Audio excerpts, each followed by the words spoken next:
horloger suisse Parmigiani Fleurier s'inspire d'une montre du passé pour faire la montre de demain, avec sa forme elliptique et la magie de ses 2 aiguilles télescopiques. Cette collection, intitulée Ovale, a son édition limitée. Elle est dessinée par l'artiste André, graffeur iconoclaste il y a quelques années, mais très en vogue à l'heure d'aujourd'hui. Une montre se doit d'être dans l'air du temps, non?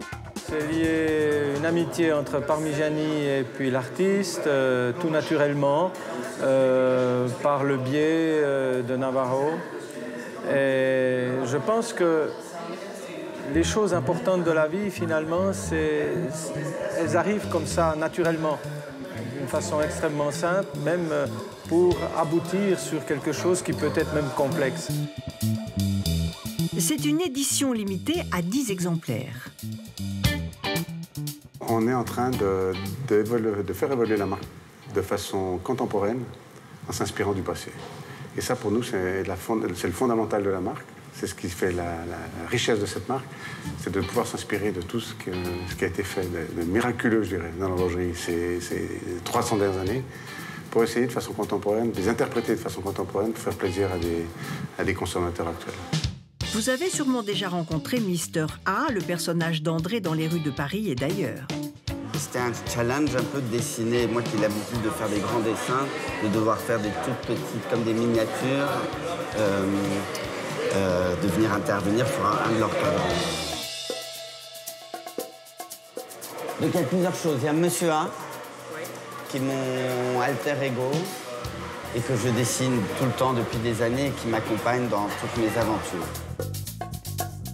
Après, il y a les yeux, qui seraient un peu mes yeux, mon troisième œil, c'est mon côté métaphysique.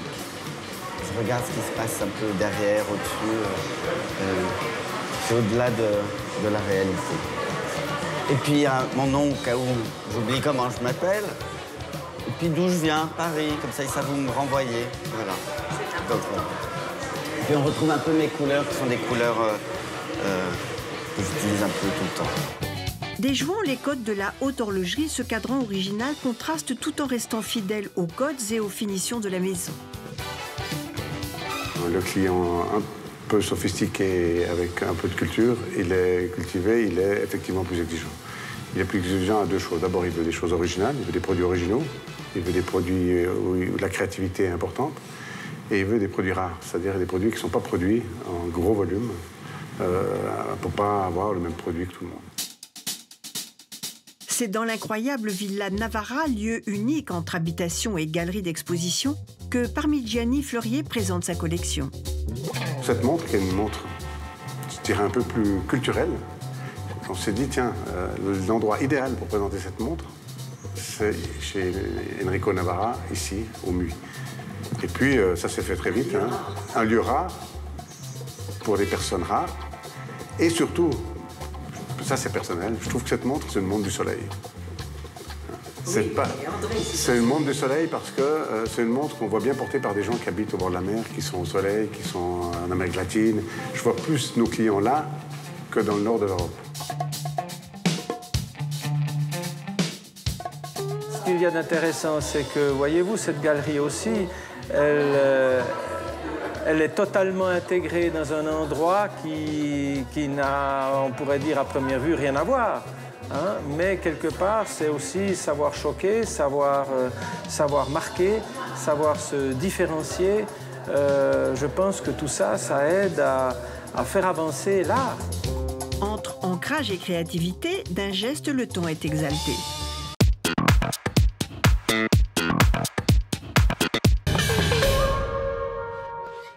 C'est une affaire de contact, de personnes, d'amis, d'amitié.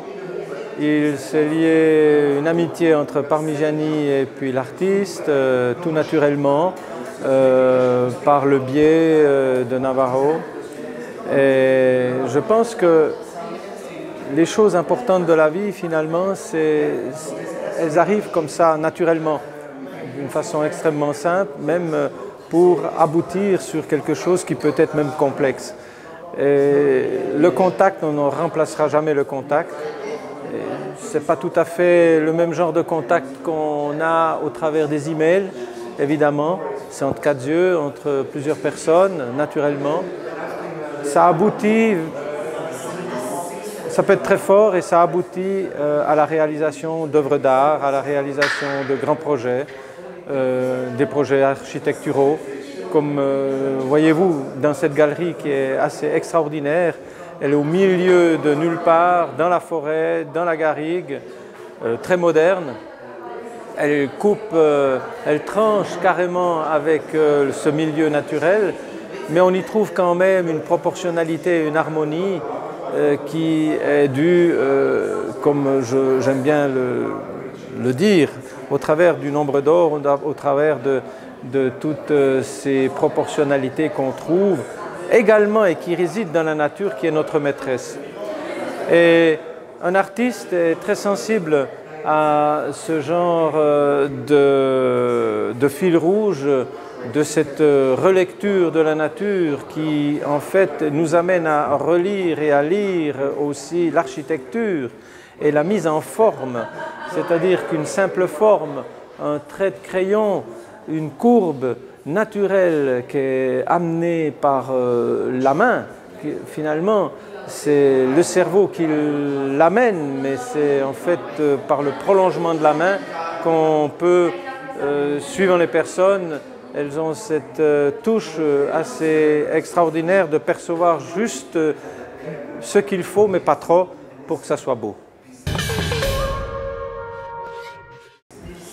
Mais c'est un garnement, l'artiste c'est un garnement. Et vous êtes très tradition, très respect du patrimoine, très reconstruction, oui, pas reconstruction, mais comment c'est Vous parlez de restauration, de conservation du patrimoine, oui. Oui. Et tout d'un coup, vous faites un pas de géant en allant dans l'art contemporain. Pourquoi pas? Des voyous un peu. Mais pourquoi pas?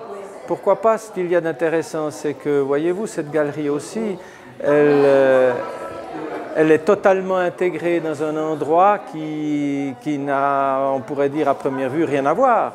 Hein? Mais quelque part, c'est aussi savoir choquer, savoir marquer, savoir se différencier.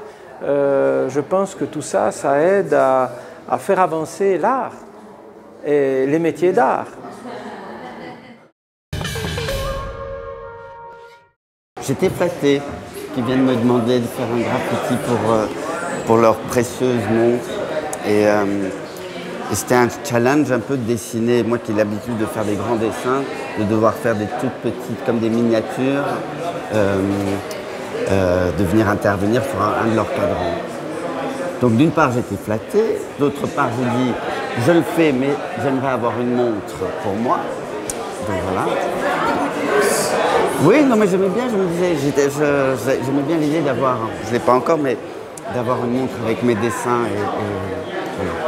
Tous les jours je me disais bonjour André et peut-être ça m'évitera d'être en retard. Voilà.